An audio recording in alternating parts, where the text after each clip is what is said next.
Mesdames et messieurs, bonsoir.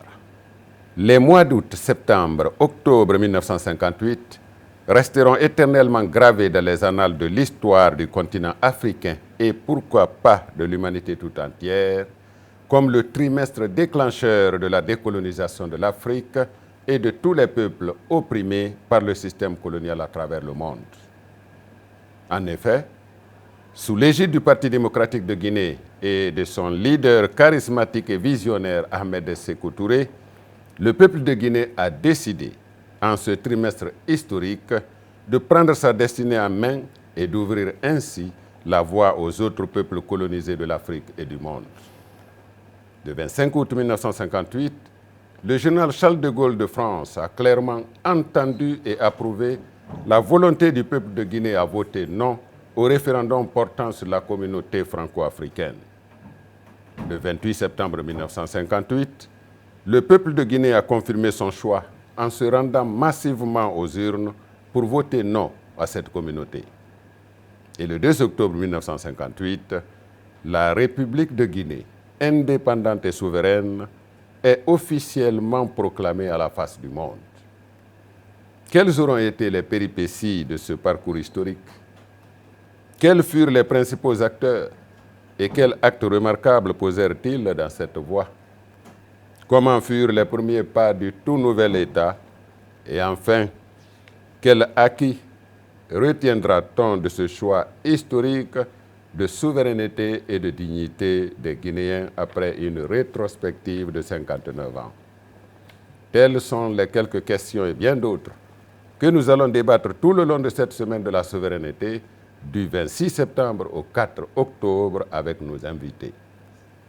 Ils sont tous acteurs ou témoins de ces moments historiques et nous rappellent ce dont ils se rappellent au gré de la mémoire humaine. Ce soir, je reçois M. Souleymane Chérif, footballeur, ancien sociétaire du Sili national de Guinée, membre fondateur du Hafia Football Club, triple champion d'Afrique, Ballon d'or africain 1972, directeur technique national de la Fédération guinéenne de football, chargé de la formation et du développement du football sur toute l'étendue du territoire national. Monsieur Chérif, bonsoir. Bonsoir. On entend votre nom, c'est que vous avez été une très grande vedette du football africain, Ballon d'or en 72 d'ailleurs, c'est-à-dire meilleur joueur du continent. Mais on ne connaît pas Souleymane Chérif, naissance, école primaire, ou avant de venir au parcours sportif. Alors, Souleymane Chérif est né le 20 octobre 1944 à Kindia, Sarakolea. Il a fait ses études primaires à l'école de la mission catholique de Kindia pour aboutir au collège technique de Conakry en 1958, bénéficier d'une bourse d'études en Allemagne en 1962. Ensuite, retour au Bercail avec une inscription à l'École nationale des arts et métiers de Conakry et finalement intégré l'Institut polytechnique Gamal Abdel Nasser de Conakry sur son insistance au gouvernement guinéen pour pouvoir continuer ses études. Souleymane Chérif, c'est le ballon, oui. Le parcours sportif de Souleymane Chérif, il faut d'abord que j'ai commencé à taper dans le ballon dans les petits quartiers de Kindia. Je me souviens encore à l'enfance sur les espaces vides, non seulement à Sarakolea, mais au terrain Jacobi de l'école régionale de Kindia, un peu partout. Ce qui est clair, c'est que j'étais déjà, avec mes camarades de promotion, un amoureux du ballon rond. J'ai même des souvenirs quand mon papa ne voulait, parce que mon papa ne voulait pas que je joue au football. Lui, il voulait que je devienne quand même quelqu'un qui puisse faire des hautes études pour être vraiment un cadre supérieur. Et à la mission catholique de Kindia, je me souviens encore en deuxième année, parce que de la première en deuxième année, j'étais parmi les 10 premiers de la classe. Mon papa m'a interdit de jouer au ballon, il m'a confisqué le ballon. Et c'est lui qui m'amène à l'école, c'est lui qui me ramène à la maison. Pour ne pas aller au terrain. Pour ne pas aller au terrain. À la fin du mois, quand on a fait la composition, j'ai été l'avant-dernier de la classe. Alors, Et finalement, quand il a compris cela, il a accepté quand même que je joue au football. Et c'est maintenant l'équipe fédérale de Kindia? Non, pas l'équipe. Je n'ai pas intégré l'équipe fédérale de Kindia. Bien. Parce que j'ai quitté très tôt Kindia pour venir au collège technique. Okay. C'est au collège technique de Conakry que j'ai commencé à prendre de l'ampleur dans les compétitions interscolaires. Je me souviens encore avec nos promotionnaires ou bien nos adversaires comme les docteurs Haribo, les Jacques Fowler, les Lamine Bilivogui, le lycée technique de Danka contre le collège technique de Conakry. Il y avait une fusion de ces deux établissements, à savoir le collège technique et le centre d'apprentissage. Et là, on avait une très bonne équipe qui répondait réellement aux aspirations de cet établissement. On a joué 3 fois la finale contre le lycée, 2 fois sur le terrain de Bellevue, et la grande finale, on l'a jouée au stade du 28 septembre devant le président Ahmed Sékou Touré. C'était à l'occasion de la commémoration de l'indépendance de la Guinée. Le 2 octobre, comme ce que nous fêtons maintenant. Exactement. Voilà. Et c'est ainsi que nous avons été détectés. On a réintégré l'équipe.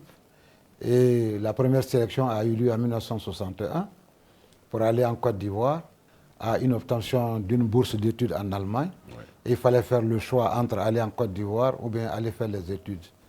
Et là, je crois que j'ai opté pour les études. Ouais. Et là, maintenant, les études en Allemagne, c'est fini. On a arrêté ça. On a arrêté et puis on vous a orienté à l'école des métiers ici. Voilà, on m'a orienté pour garder sur place. Exactement. Et puis maintenant, c'est le CELI national. Mais une promesse a été faite que, malgré cela, je devais avoir le statut comme si j'avais fini les études et que je devais avoir un traitement spécial pour ça. Oui. Malheureusement, qui n'a jamais été réalisé. Donc, j'ai demandé à reprendre les études. Et effectivement, on m'a donné la possibilité de reprendre les études à l'Institut Polytechnique Gamal Nasser. Ah oui. Ma première sélection date de 1961. Oui, là, vous étiez parti. J'étais déjà parti. Et la deuxième fois, c'était à l'occasion des éliminatoires des Jeux africains de Brazzaville, où on a joué en Côte d'Ivoire. On a fait une très belle prestation. Malheureusement, on ne s'est pas qualifié. Ainsi, maintenant, le périple a commencé. Et là, j'ai intégré l'équipe totalement. Et l'équipe nationale de Guinée, c'était Boudaï, l'entraîneur. Oui. Mais qui est qui, par exemple? Il y avait Boudaï, il y avait Tchanadi, il y avait Ban Nandor, il y avait Chefeldi et le charismatique Maître Nabi Kamara. Maître Nabi Kamara. Donc c'était le seul Guinéen parmi les entraîneurs? Non, il y avait aussi d'autres assistants comme Ali Coréen, qui était assistant, Djelimori Djoubaté, Feu Djelimori Djoubaté, paix à son âme, et Feu Aboubakar Fofana Garesha.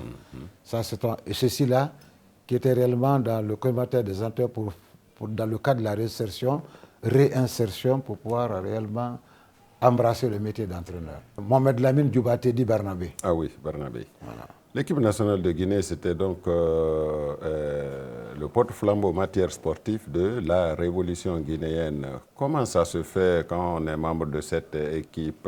Quel traitement? Comment vous entretenez? Oui, mais il faut partir d'abord de la genèse. Après l'indépendance, ou bien avant l'indépendance, les équipes qui évoluaient sur le territoire national étaient à base tribale.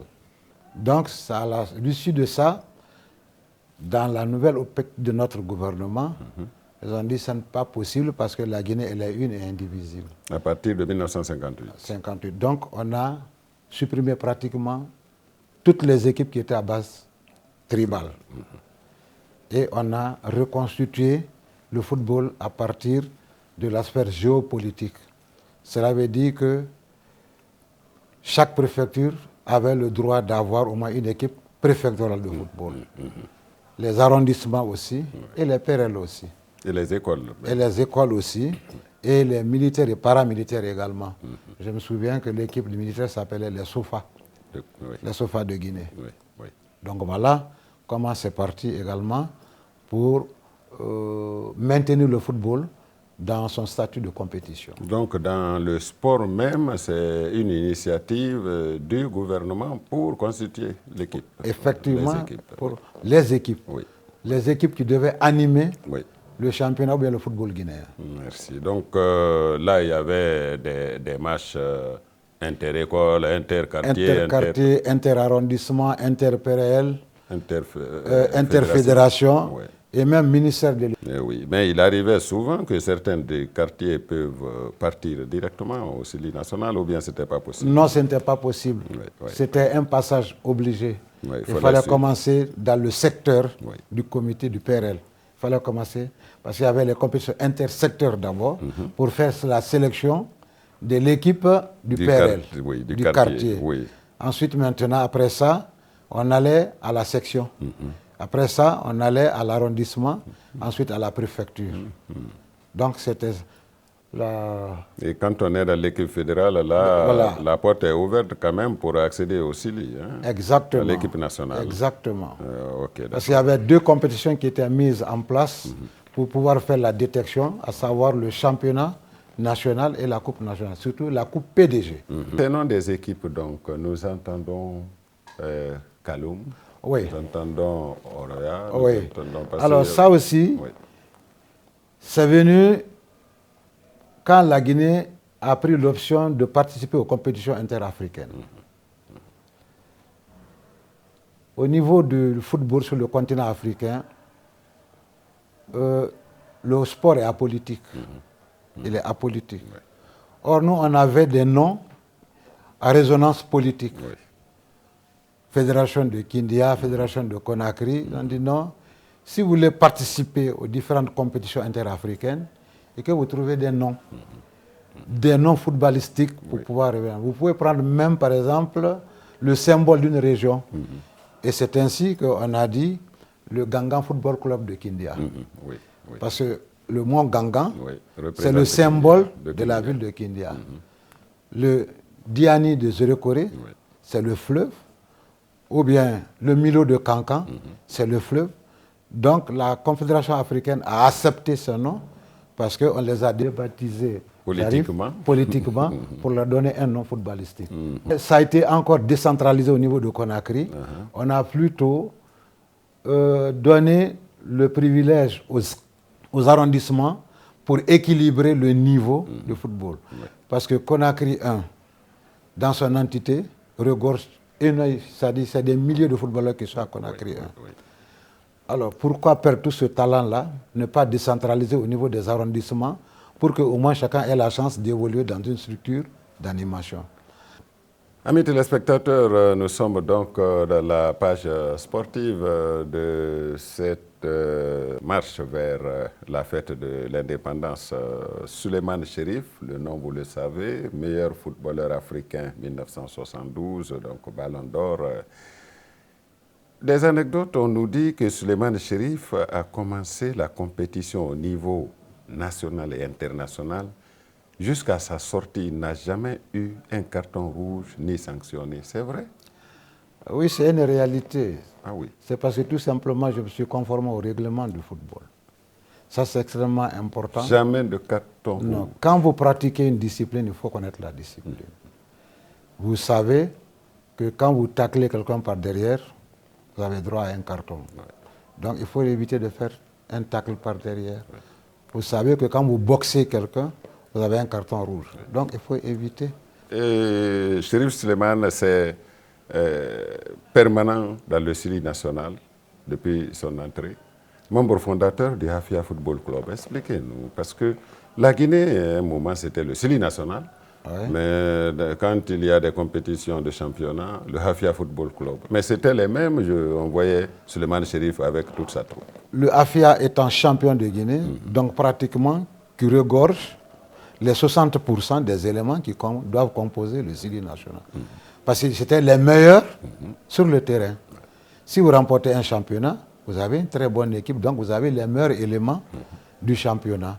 Donc c'est ainsi que le Hafia, d'abord champion de Guinée, fournissait à l'équipe nationale les 90% de ces éléments. Mais cela ne veut pas dire qu'il n'y avait pas d'autres éléments. Il y avait d'autres éléments qui venaient d'autres clubs. Je me souviens par exemple qu'on a créé un. Il y avait Diallo Kanya, il y avait Ali Badara Keita, il y avait Dia Ali Badara, il y avait, bon, en dehors des anciens comme les Sako Bafo de Dakimbo, ma génération, ça c'était des gens qui venaient de Conakry pour compléter l'effectif du Syrie national. Donc c'est pourquoi on retrouvait les mêmes pratiquement dans l'équipe nationale. Parce que étant à l'époque, ou bien à ce moment-là, les meilleurs du moment pour pouvoir participer à une compétition. Justement, les meilleurs, les permanents comme vous, qui étaient toujours au Syrie national et qui étaient toujours au Afia Football Club. Vous pouvez me citer quelques noms parce que cette émission, c'est pour rappeler l'histoire. Vous avez côtoyé... Ils sont nombreux. Hein? Ils sont nombreux, oui. Ils sont Petit Souris.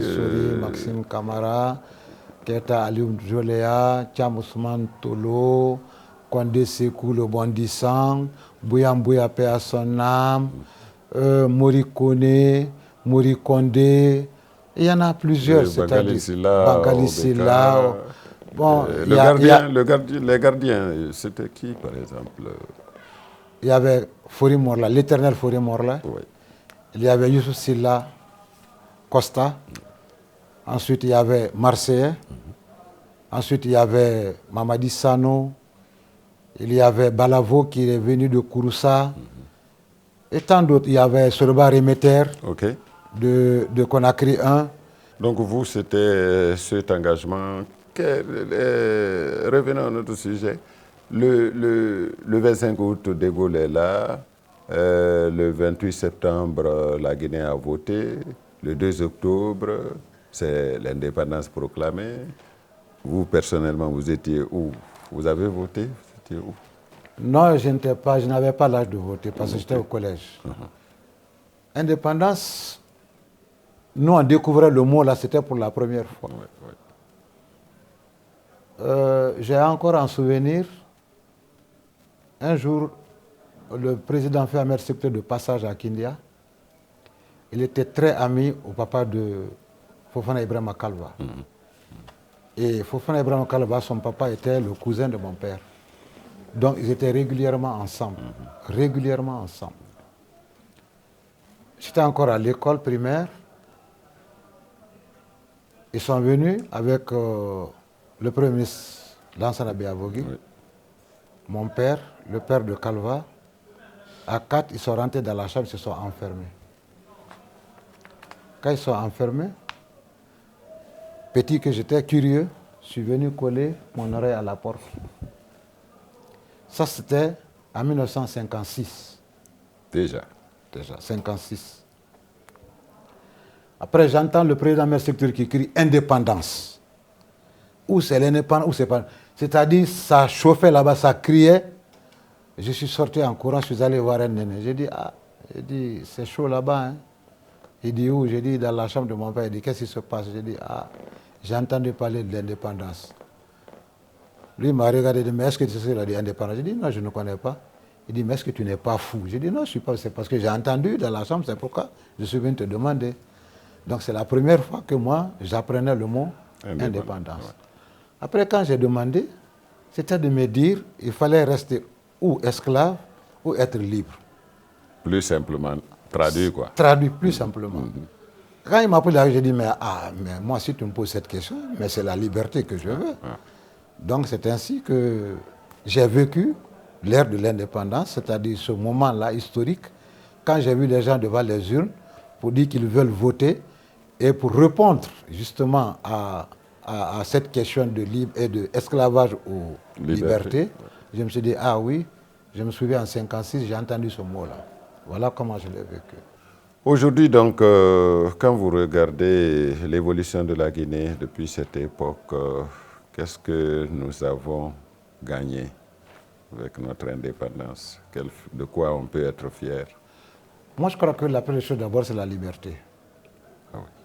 À mon avis, c'est d'abord la liberté. J'étais petit, mais j'ai vécu l'ère coloniale à Kindia. J'ai vu des choses atroces qui m'ont sidéré. Bon, mais comme à l'époque, ils étaient les maîtres de la Guinée, parce que j'ai vu un blanc qui a été transporté de Kindia à Molota dans le hamac sur la tête de nos parents.